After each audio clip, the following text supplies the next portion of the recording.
When you think about global trade, what's the first thing that pops into your head? For a lot of us, it's probably those giant container ships crossing the Pacific, right? Linking Asia with ports in LA or New Jersey. But there's this other, absolutely vital network of maritime highways that doesn't always get the spotlight. We're talking about the Southern Trade Corridor, that bustling connection between the US and the booming economies of Latin America. In this explainer, we're going to dive deep into this critical trade route and the powerhouse ports that make it all happen. You know, it's this massive, incredibly complex dance of ships, cranes, and containers. It's how we move everything from heavy machinery and industrial supplies to the food that ends up on our tables.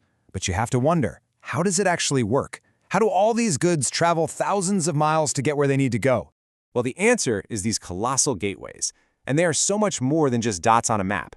Think of them as the beating heart of trade in our hemisphere. They're the crucial link in a supply chain that, believe me, affects businesses and consumers all across the Americas. This is where the global economy really comes to life.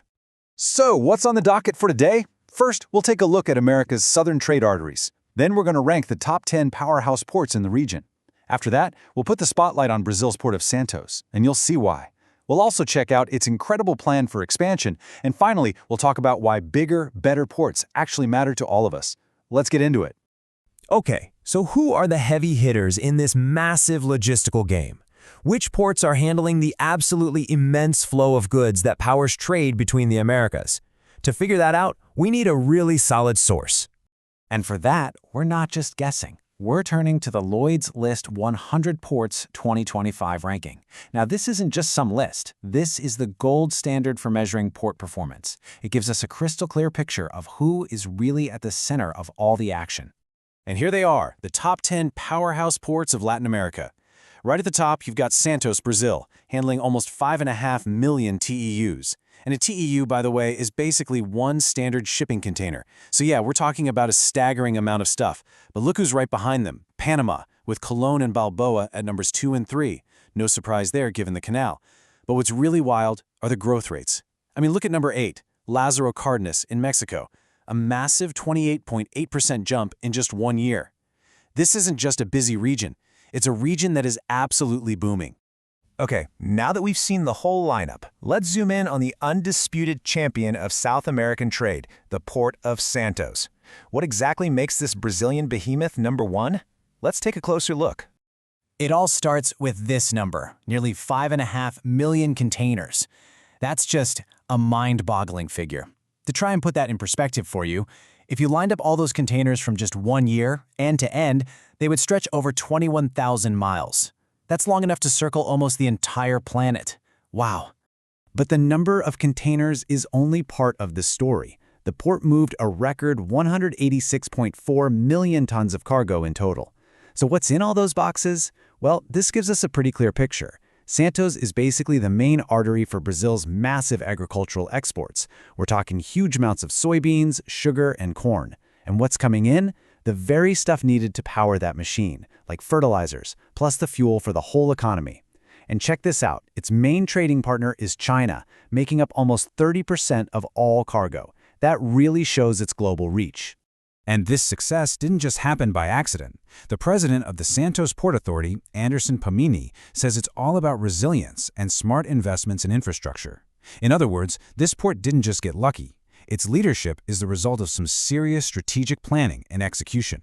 And that strategic planning, it is far from over. In fact, it's about to kick into a whole new gear. See, Santos isn't content with just being number one.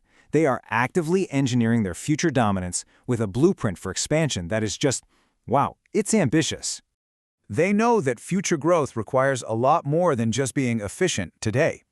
So, the Port Authority has greenlit a truly unprecedented expansion program. We are talking about a complete transformation of the port, a project that is going to redefine its capacity for decades to come. And the main goal is as simple as it is huge. They are going to literally double the size of the port. This is not some minor upgrade. This is a once-in-a-generation investment designed to lock in its position as a critical global trade hub. So how on earth do you double the size of Latin America's biggest port? Well, it's a three-step plan. First, you buy up a mind-blowing amount of land, over 17 million square meters. That's an area the size of over 3,200 American football fields. Then, you use that new space to build at least 8 new massive terminals. And the result? Just one of those new projects, the TCON 10 megaterminal, is expected to boost the port's container capacity by a staggering 50% all by itself. So what's the payoff here? What does all this mean for the bottom line? Well, according to the Port Authority's president, this whole expansion is projected to increase the port's revenue by at least 20%, and that's within just 3 to 4 years. That's a huge return on investment and a really clear sign of the economic power of developing these ports. And this brings us to the big picture.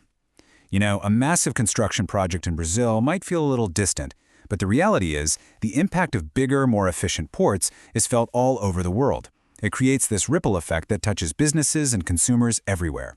It's a key factor in the health of the entire global supply chain. Let's just break it down. When ports can't handle all the ships and cargo, you get congestion. You know, ships stuck waiting offshore, containers piling up, the whole supply chain just grinds to a halt. That means delays, higher costs, and a country's products become less competitive. But the flip side, the rewards of expansion, are exactly the opposite. You get a smoother, more reliable supply chain, increased efficiency, economic growth. Really, it's a win-win for everyone involved.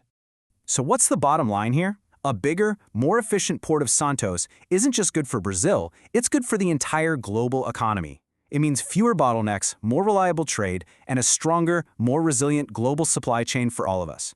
It's a fantastic example of how investing in infrastructure can have a positive impact on a global scale. You know, as you see projects like this one in Santos moving forward, it brings up a really fascinating question. Global trade patterns are always shifting, and the race is on to build the ports of the future. Will Latin America keep investing like this and really solidify its position as a key player? Or will other regions emerge to take the lead? Only time will tell, but one thing is for sure, the future of global trade is being built right now, one port at a time.